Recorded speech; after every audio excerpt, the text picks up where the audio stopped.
मेरे दोस्तों, आप समझिए अमेरिका ने कितनी तैयारी की होगी। 41 दिन की पिटाई सहने के बाद उसने कहा डील डील डील डील कर लो, डील कर लो, डील कर लो, डील कर लो, डील कर लो। इजराइल ने भी कहा डील करवा दो। अरे गुलाबी, अरे तू ही बात कर ले। आपको याद होगा जब इजराइल के अलग अलग शहरों पर ईरान की मिसाइलें आखिर में ताबड़तोड़ गिर रही थीं और इजराइल के अलग अलग शहरों के मेयर ऑन कैमरा रो रहे थे, नेतन्याहू हमको बचा नहीं पा रहा है, ये बातें करके रो रहे थे। मैंने कहा ना, जिन लोगों ने रज़ाग्राफी की रिपोर्टिंग रेगुलर देखी है वो समझ रहे हैं सब चीजें। जो मैं बोल रहा हूं, बता रहा हूं, 1001% सच्ची है। अब आगे की सुन लो कहानी। अब खबर यह है कि अभी दोबारा तैयारी करने के बाद अमेरिका ने सीज फायर का बहाना करके, इजराइल ने सीज फायर का बहाना करके ईरान पर धोखे से हमला कर दिया इजराइल ने। फिर क्या हुआ, ईरान ने बजाया अच्छे से। फिर उसके बाद अगले ही दिन ट्रंप ने भी हमला करवा दिया। फिर ईरान ने क्या किया, बजाया अच्छे से। उसका सबूत मैं दे रहा हूं, ये रहा भाई।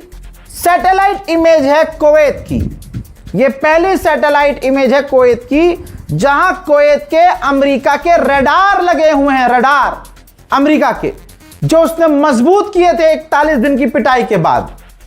ईरान ने अपने सटीक हमले में उन $20 मिलियन के अमेरिकी रडार को नेस्तो नाबूद कर दिया। यही तो वजह है कि रात होते होते अमेरिका ने कह दिया कि हाँ सीज फायर कर लो, एक बार और सीज फायर कर लो, एक बार और कर लो सीज फायर। हाँ, हंसी का ही मुकाम है, सुपर पावर। वहीं ईरानियन IRGC कमांडर ने कह दिया कि अपनी सिक्योरिटी और अपनी इंडिपेंडेंस, अपनी आजादी से कभी कॉम्प्रोमाइज नहीं करेंगे। बर्तानिया का सबसे बड़ा अखबार इंडिपेंडेंट क्या लिख रहा है, 40 साल में अमेरिका का सबसे कम हो चुका है ऑयल रिजर्व। गुलाबी सुअर ने अपना ऑयल रिजर्व इतना रिलीज किया कि भैया उसका ऑयल रिजर्व ही कम पड़ गया। और रिलीज इसलिए किया ताकि अमेरिका पर दबाव ना हो कि भैया दुनिया में तेल की कमी हो रही है। उधर ये तस्वीर देखिए, हिजबुल्लाह का एक ड्रोन लेबनान में ही इजराइल की मिलिट्री बेस पर, जहां उन्होंने अपनी छावनी बना रखी थी, वहां लेबनान में हिट हुआ है हिजबुल्लाह का ड्रोन। उधर सोमालिया लैंड का राष्ट्रपति, जो कोई देश ही नहीं है, ठीक समझ लीजिए कि जैसे कि हमारा मुल्क है, तो पंजाब ने मांग की हुई है कि हमें भारत से अलग करो, अलग हो नहीं सकता। वहां उन्होंने अपनी अलग सरकार बनाई और कह दिया कि जी हम तो आज़ाद हैं, और इजराइल से मांग कर दी कि आप हमें सपोर्ट करो, हमें अलग मुल्क घोषित करो, सपोर्ट करो। तो इजराइल ने ऐसे पंजाब को एग्जाम्पल के तौर पे कह दिया जी हम मान्यता देते हैं, आप अलग मुल्क हो। तो आप या इंडिया मान लेगा, अड़ोस पड़ोस मान लेंगे? नहीं मानेंगे ना। पूरी दुनिया में फसाद डलवाने वाला कौन है? इजराइल। वहीं यही इजराइल, ये तस्वीर देखिए, वेस्ट बैंक में, फिलिस्तीन के वेस्ट बैंक में फिलिस्तीनियों के मकानों को तोड़ रहा है। अरब खामोश है।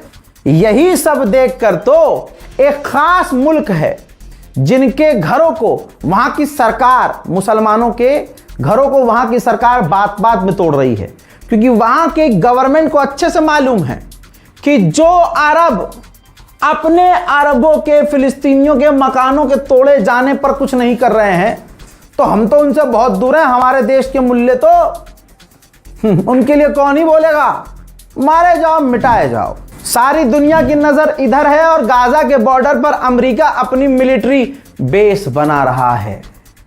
ये कभी अपनी हरकतों से बाज थोड़ी आएगा। सोचिए, अमेरिका की सरकार अमेरिकी आवाम के लिए काम नहीं कर रही है, इजराइल के लिए काम कर रही है। अब अमेरिका एक ऐसा बिल ला रहा है कि जिसके बाद अमेरिका की इंटेलिजेंस इजराइल से सब कुछ शेयर करेगी। यानी अमेरिका की इंटेलिजेंस ना चाहते हुए भी कि हम ये डेटा, ये जानकारी इजराइल को ना दें, ऐसा नहीं कर सकता। अब मूसाद की गुलामी, इजराइल की गुलामी अमेरिका की जासूसी एजेंसियों को भी करनी होगी। ये काम कौन कर रहा है?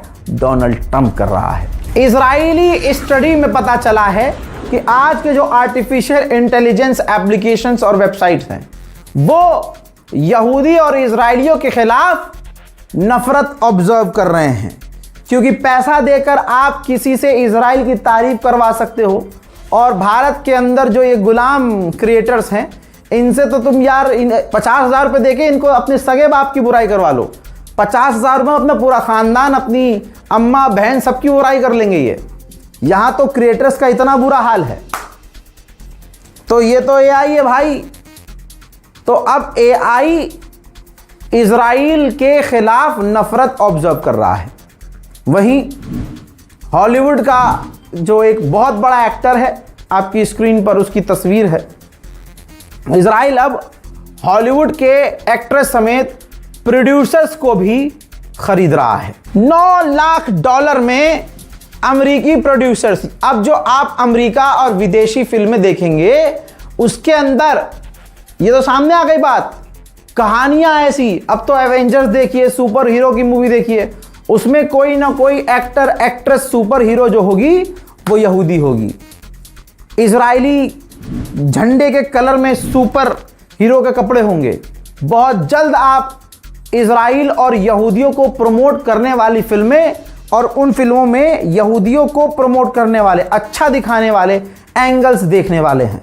लेकिन भूलिएगा मत, सब पैसे का खेल होगा ये। देखिए, फ्रांसीसी इंटेलिजेंस ने खुलासा किया है और वो खबर खुद इजराइल में छपी है। ये देखिए कि एक इजरायली कंपनी है ब्लैक कोर, ये फ्रांस के इलेक्शन में इंटरफेयर कर रही है। सिर्फ इतना ही नहीं, अमेरिका के न्यूयॉर्क में, स्कॉटलैंड में, अंगोला में, टोंगो में और इसके अलावा कई अलग अलग देशों में ये इजराइल की ब्लैक कोर कंपनी चुनाव में इंटरफेयर कर रही है।